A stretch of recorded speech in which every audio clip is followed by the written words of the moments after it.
नमस्कार दोस्तों, कैसे हैं आप लोग। उम्मीद करता हूं जबरदस्त जिंदाबाद होगे और मस्त तंदुरुस्त होगे। ग्रुप डी का फॉर्म आया हुआ है, एक तरफ आंसर की का इंतजार है तो एक तरफ फॉर्म का इंतजार है कि फॉर्म भर दिए, तैयारी करेंगे, इस तरह से ऐसे करेंगे वैसे करेंगे।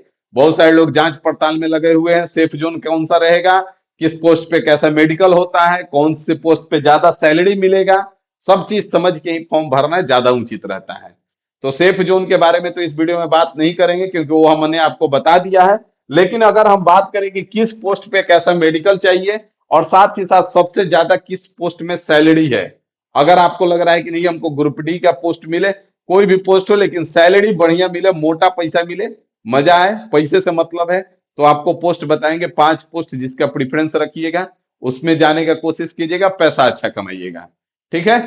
तो अगर चैनल पे नए होंगे तो चैनल को सब्सक्राइब कीजिएगा, ठीक है ना। और आइए आगे बढ़ते हैं, क्योंकि इस तरह का जानकारी तो आपको देते ही हैं, साथ ही साथ गाइड, साथ ही साथ मैथ को लेकर के आप जाएंगे इस चैनल पे तो हर एक चीज मिल जाएगा आपको। अब उतना ज्यादा बताएंगे नहीं। आइए यहाँ पे जाके चैनल पे देख लीजिएगा। यहाँ पे अगर हम मेडिकल का बात करेंगे, किस पोस्ट पे हमारा कौन सा मेडिकल होता है, तो यहाँ पे आप देखने का प्रयास करेंगे, समझने का प्रयास करेंगे कि अगर हम बात करें असिस्टेंट टीआरडी का, तो इस पे आपका बी1 रहेगा। अब परेशान नहीं होना कि बी1 क्या होता है। अगर असिस्टेंट ऑपरेशन इलेक्ट्रिकल का तो बी1 हो रहेगा। मतलब इसमें आपका आगे बढ़ेंगे, assistant tele PL and AC का तो बी1 रहेगा। असिस्टेंट एस एंड टी का बी1 रहेगा। पॉइंट्समैन बी का ए2 रहेगा।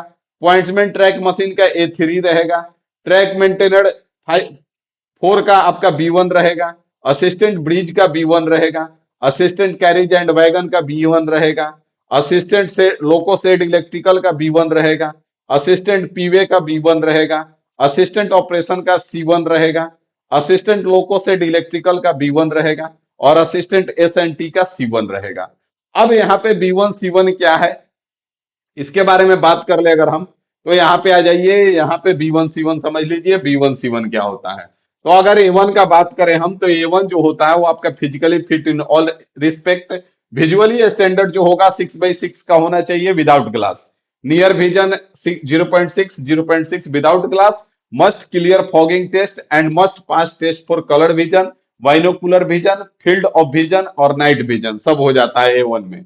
अगर A2 का बात करें जो कि ग्रुप डी में है, तो इसमें आपका 6/9 चलेगा। A3 का बात करें तो इसमें भी आपका 6/9 होता है, विथ और विदाउट ग्लास। यहाँ पे A2 में आपका विदाउट ग्लास होना चाहिए 6/9, लेकिन A3 में आपका 6/9 ग्लास के साथ भी चलेगा। ठीक है।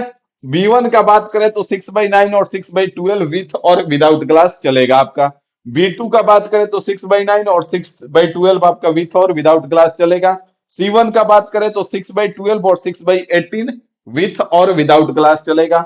और C2 का बात करें तो physically fit in all aspects, visually standard, distant vision, 6/12 नील विथ और विदाउट ग्लासेस चलेगा, कोई दिक्कत नहीं है।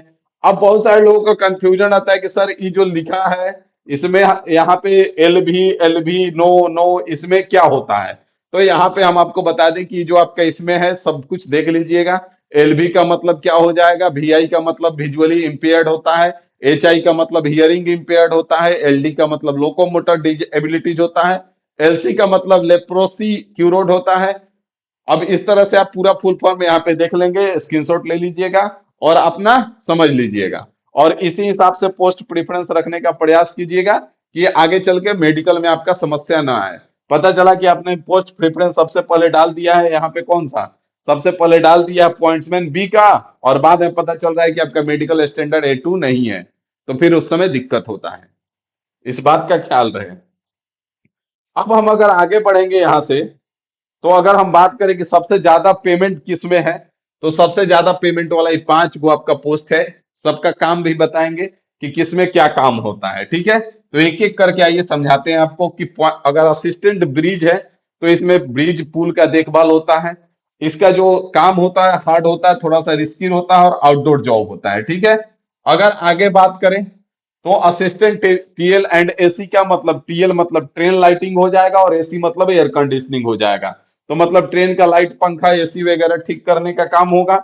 और आपका टेक्निकल होगा, इलेक्ट्रिकल होगा और इमरजेंसी ड्यूटी इसमें लगते रहता है।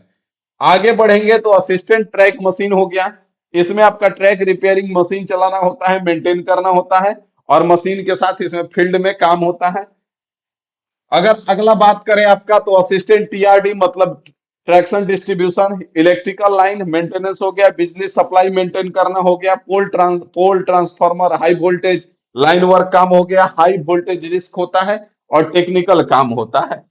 आगे बढ़ेंगे तो असिस्टेंट वर्कशॉप हो गया, जिसमें कोच इंजन रिपेयर हो गया, वेल्डिंग फिटिंग मैकेनिकल वर्क हो गया।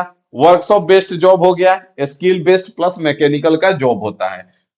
इनका सैलरी ज्यादा क्यों होता है, इसके बारे में अगर हम बात करें, तो यहाँ पे इनका सैलरी इसलिए होता है क्योंकि और सब में आपका जैसे ट्रेवल अलाउंस हो गया, ट्रेवल फील्ड ड्यूटी अलाउंस, तो सब में नहीं मिलता है, इसमें बढ़ जाता है।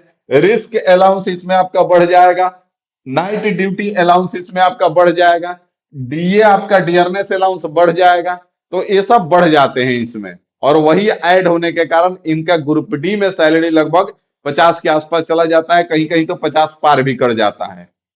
तो अगर आपको लगता है कि हमको केवल पैसे से मतलब है, तो आप इन पोस्ट को ध्यान में रख के ग्रुप डी में आगे बढ़ सकते हो। बात समझ में आ गई? बाकी अगर और भी कोई डाउट हो तो कमेंट जरूर कीजिएगा। मिलते हैं अगले वीडियो में अगली जानकारी के साथ। अभी के लिए फिलहाल इतना ही रखेंगे। Thank you.